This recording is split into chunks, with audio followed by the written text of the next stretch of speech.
Palakpakan natin sina Meme Vice Ganda, Catherine Bernardo, Julia Barreto, at marami pang iba pag-uusapan natin sa episode na ito dahil kamakailan nga first week ng March ay binigyan sila ng sa isang okasyon diyan sa Quezon City. Although Quezon City lang po ito, Quezon City. Although yung hindi natin alam yung mga ibang mga municipalities or mga cities dito sa Philippines na kung saan may mga nagre-reside din po or may mga taxpayer din po sila ng mga celebrities. Ito pong pag-uusapan natin ay naka-confine lang po sa Quezon City. Na itong mga celebrities na ito na syempre na napaka tamang i-assume natin na mga Quezon City residents sila dahil dito sila nagbabayad ng kanilang mga taxes. At sa isang okasyon nga po kamakailan ang Bureau of Internal Revenue ng Quezon City ay pinarangalan ang mga top celebrity taxpayers nila. Yan. At eto na nga po sa pangunguna ni Vice Ganda, Julia Barreto, Catherine Bernardo. Sino-sino pa ba mga nandito para maano ko itong lahat?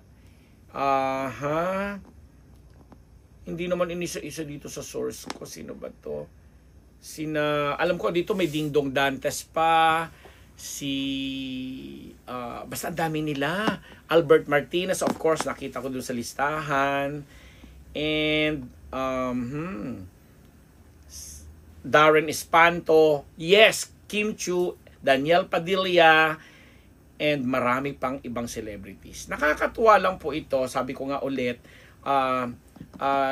malinaw naman dun sa naging pahayag ng mga BIR officials ng Quezon City na ginawa nila ito or ginagawa nila ito hindi para magpasiklab or inggitin yung mga ibang municipalities, but to give awareness and to magbigay ng silbing lesson or message sa mga ibang taxpayers na na yung paghanga or yung paghanga na binibigay natin sa mga artista nasusuklian ng ng ganito dahil yun na nga law-abiding citizen sila, compliant sila sa mga itinatakda ng batas, and this time sa ahensya nga ng BIR. Kaya nga nakakatuwa kasi nung mapanood ko yung ilan sa mga news clipping dyan or mga news update dyan, si Vice Ganda talagang he's very vocal to ipaglaban yung sinasabi niyang tayo pong lahat ay may karapatan at magtanong at itanong sa BIR o sa gobyerno kung saan napupunta ang ating mga ibinabayad na buwis, nasaan ang mga infrastructure na supposedly na pinupuntahan nito, nasaan ang ibang mga proyekto na dapat ay tumutulong sa lipunan kasi tayo yan, pera natin yan, hindi yan ang pera ng kung kanino lang. Ang ganda, alam mo itong si Vice very socially aware naman talaga siya sa mga government issues. Kaya lang siguro sa sobrang pagkukuda niya, minsan na may misinterpret siya ng mga tao, minsan nabibigyan ng ibang kahulugan, lalo pat alam din naman natin na may mga politiko din at may mga personalidad din na nasa politika na ina-idolize at sinusuportahan nito ni Vice. Kaya siguro may mga ibang sector din na naka-question siya. But ang importante dito kasi yung mensahe na ipinararating ni Vice na tayong bilang mga taxpayers ay punong-puno ng karapatan na maghanap, magtanong at anong tawag natin doon? Hindi naman ano ba yung issue sasabihin ko? Maghanap, magtanong. Ano ba yung word na nawala sa isip ko Maghanap, magtanong at i-monitor ang mga supposedly pinupuntahan ng ibinabayan natin buwis sa ating mga respective mga cities or municipalities. And nakakatawa nga, may showbiz component. Siyempre, yung mga politiko na tumatakbo dyan sa Quezon City, laging hahaluan ng politika yung usapin kasi nga naman, mga sikat ito. Pero may Vice Ganda ka, may Julia, may Catherine, may Daniel, etc. Although, yung mga Kathniel fans dyan na nakausap ko, umasa sila na sana daw magkita yung dalawa or magpang-abot.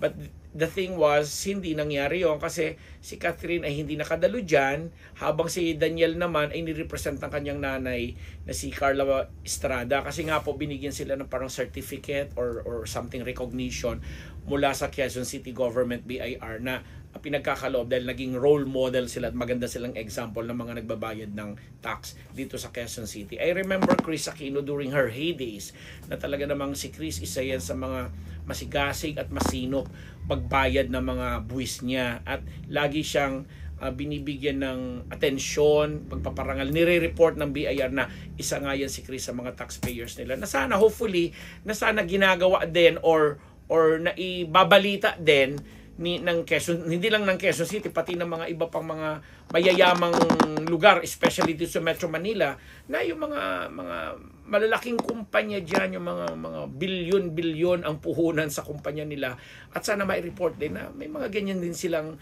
programa para sa mga masusi, masinop at masigasing magbayad ng kanilang mga buwis or taxes.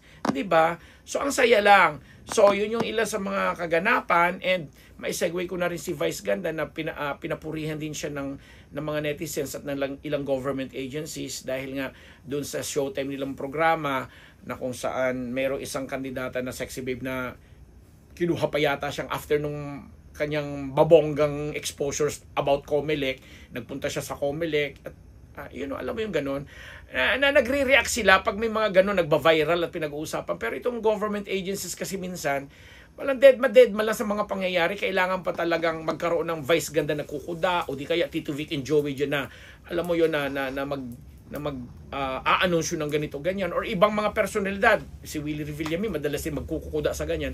But the thing is, parang mas nagiging effective si Vice. Kasi nga, hindi naman politiko si Vice. Kasi yung sa Tito Vic and Joey, alam natin si Tito Soto, politiko. Si Willie, ngayon tumatakbong sa politics. Kaya nga nakakatawa si Vice pag tinatanong siya tungkol sa mga plano niya, at lagi na pag-uusapan dito na may mga kumukuha sa kanya na maging parte ng politika. Pero sabi niya, anong gagawin ko dyan? Sigurado daw siya na mananalo siya. O, di ba? Ganun kalakas ang loob ni VMME na totoo naman, sa dami ng mga fans niya, siguradong mananalo siya. Pero pag nandoon na siya nasa posisyon, anong gagawin niya doon? Tama.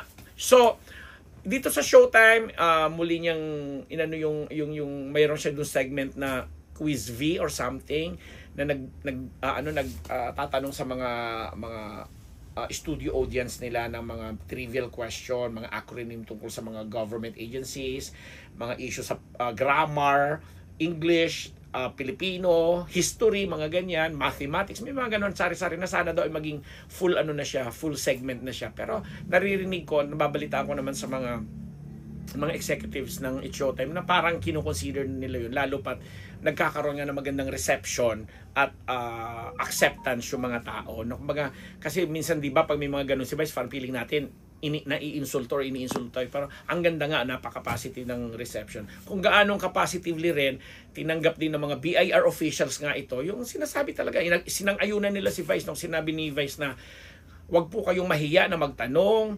mangialam at hanapin ang mga kung saan napupunta ang mga binabayad nating buwis. O diba? Ang saya lang nun. So congratulations Quezon City. Sana nagagawa rin yan ng mga ibang mga localities, mga munisipyo dito sa buong bansa. Para na rin masaya rin tayo. Kasi may mga ibang naghahanap doon, kagaya sa Alden Richards. Hinahanap. Pero alam namin si Alden Richards sa bandang Laguna siya nagbabayad ng buwis niya. Although si Marian Rivera, hindi natin alam kasi asawa siya ni Ding Dong. Baka naman nagpa-file sila separately din kasi may separate income itong si Marian. Tapos, sino pa ba mga iba? Ang dami na mga celebrities na talaga namang wow, mga magandang halimbawa. At yung mga binanggit kong pangalan kanina bilang pinarangalan din dyan ng taxpayers, yun nga, pinapakita nila ang magandang halimbawa sa ating mga common tao and pagiging responsable nila sa panawagan na ito or sa alituntunin nila lang ito sa ahensya ng BIR. And on that note, diba, kami rin, nagbabayad kami ng tax, no? Pero, wow! Ako po ang inyong lingkod, Papa Ambera Palamat. Tapos, nagpapasalamat. Ideal Vision, maraming salamat. Simas, maraming salamat. M-Well ni Mama Shay Cabal Revillana, na-miss ko.